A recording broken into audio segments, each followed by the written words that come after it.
make someone smart? What's real intelligence? Unfortunately, for many years we've measured people, and especially kids, only by how they perform at an intellectual level or by how many marks they get in class. But that's a very, very limited way of measuring how smart someone is. Today we're going to look at intelligence. The information could change how you view your kids, your colleagues, and even perhaps yourself.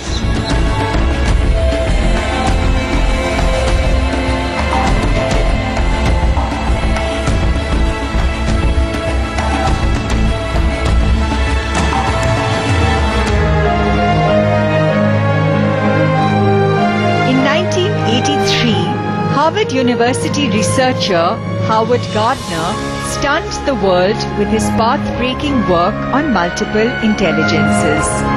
Gardner questioned the idea that intelligence could be measured by IQ tests. He said that there were in fact 7 different kinds of intelligences that these standard tests could not even begin to measure. He's been called a paradigm shifter, and his work has had a profound impact on thinking and education. There are many ways in which we as parents kill our kids' natural intelligence. They go through life leading mediocre lives when they could be truly exceptional. Mostly we do this because we don't know any better. Today we're going to get a whole new blueprint for looking at people from someone who studied with Howard Gardner himself. Ashish Rajpal started out as an MBA, was worldwide marketing director for French multinational Danone based in Paris. Then, after the birth of his children, he took a complete detour and signed up to study mind, brain and education at Harvard University. When he came back to India, along with a bunch of friends, he started iDiscoverI, an organization that aims to transform the way teachers teach and the way kids learn.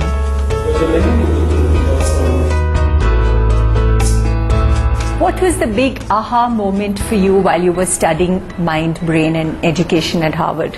Most people just take it for granted that how could you question intelligence? Intelligence is about being clever, which is usually about someone who speaks well, someone who's good with logic and numbers, can do calculations quickly and gets good marks. That's a very narrow definition of intelligence. Maybe the mind has different parts and some parts do other things well, and so everybody doesn't have to do everything well. Now that was like a sock in the solar plexus for the traditional view of intelligence. Gardner initially stated his theory in this path-breaking book called Frames of Mind. In 1983, I think it was published. And he postulated there is not 1 but 7 intelligences, which was like, whoa, 7 intelligences? What are the 7?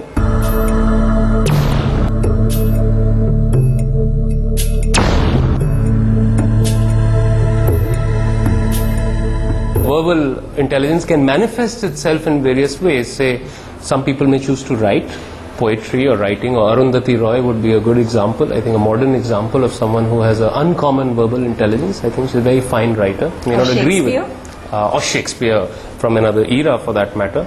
But also public speaking. So, for instance, Kennedy spoke 360 words per minute. That had some uncommon ability to do that and at the same time engage an audience. I think Bill Clinton, I've heard him speak firsthand, has an uncommon command over the language.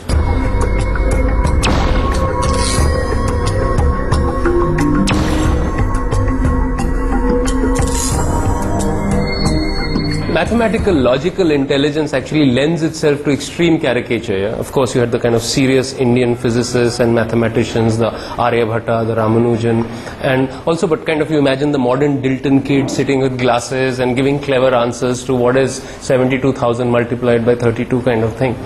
But it's a lot more than that. It's the ability to process logic, its ability to see reason across domains.